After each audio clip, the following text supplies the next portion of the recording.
Welcome to Shakespeare FC, The Words, a 5-minute journey into the individual bits of language that were forged, fletched, hewn, and hammered, and sometimes crowbarred, into existence by our brilliant and witty Warwickshirian wordsmith, or, as you become more familiar, Uncle Will. I'm your host, Kari Marshall.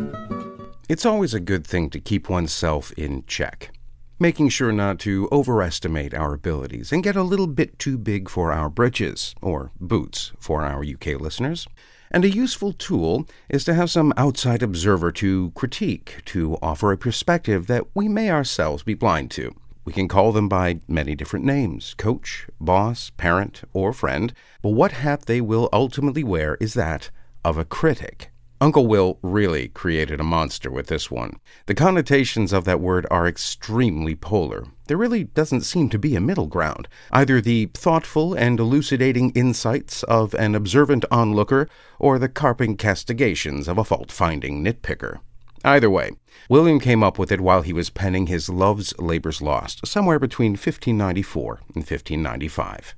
The play so far. We are introduced to the overconfident King of Navarre and his 3 noble companions, Baron, Longueville, and Dumaine, who have made a solemn, if wildly impractical, vow to forego the pleasures of the flesh for 3 years, in order to focus on scholarly pursuits. Oh, and not just them, by the way. That goes for everyone in the kingdom. Naturally, Uncle Will wastes no time in presenting the chaste chums with the ultimate distraction: the arrival of the Princess of France and her witty entourage, Rosalind, Maria, and Catherine, making the men's lofty ideals about as sturdy as a papier-mâché prophylactic in a downpour.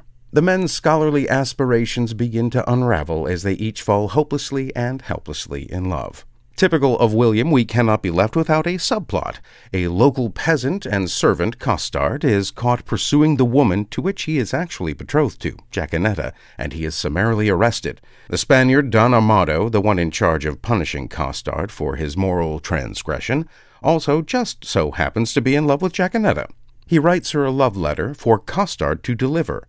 It also just so happens that one of the king's scholarly friends, Baron, has fallen for one of the Princess of France's ladies-in-waiting, Rosalind, and decides to not only pen her a secret love letter, but also to use Costard to secretly deliver it to her. There then ensues some love letter switcheroo shenanigans, and it is at the end of Act 3, Scene 1, where we find Baron musing to himself at the irony of the situation. Being the most outspoken and mocking critic of love, finds himself now so deeply besieged by the amorous armada that he likens himself to a soldier forced to fight in Cupid's army. And I, forsooth, in love. I that have been love's whip, a very beadle to a humorous sigh, a critic, nay, a night-watch constable, a domineering pedant o'er the boy, than whom no mortal so magnificent. This wimpled, whining, purblind, wayward boy, this Senior Junior, giant dwarf, Dan Cupid. We'll leave it there. He goes on for quite a bit. The roots of critic come from the Greek word kritikos, able to discern, which is a Greek derivation of the word kritis, meaning a person who offers reasoned judgment or analysis, value judgment, interpretation, or observation. Speaking of observations, I think one of my favorite reviews of one of my performances early on in my career was when I was in the brilliant Ionesco play Exit the King. I was said King Berenger, and one of my wittier friends remarked that I played the king like I was under the apprehension that at any moment someone was about to play the ace. Altogether now, everyone's a critic. Well, alas and alack, my friends, that is all we have time for. Join us again next time for another hopefully informative journey into the mind of Uncle William. I'm Kari Marshall. Farewell until next time. Shakespeare FC is a production of WGTE Public Media and is sponsored in part by a generous donation from the Cowie Family Fund.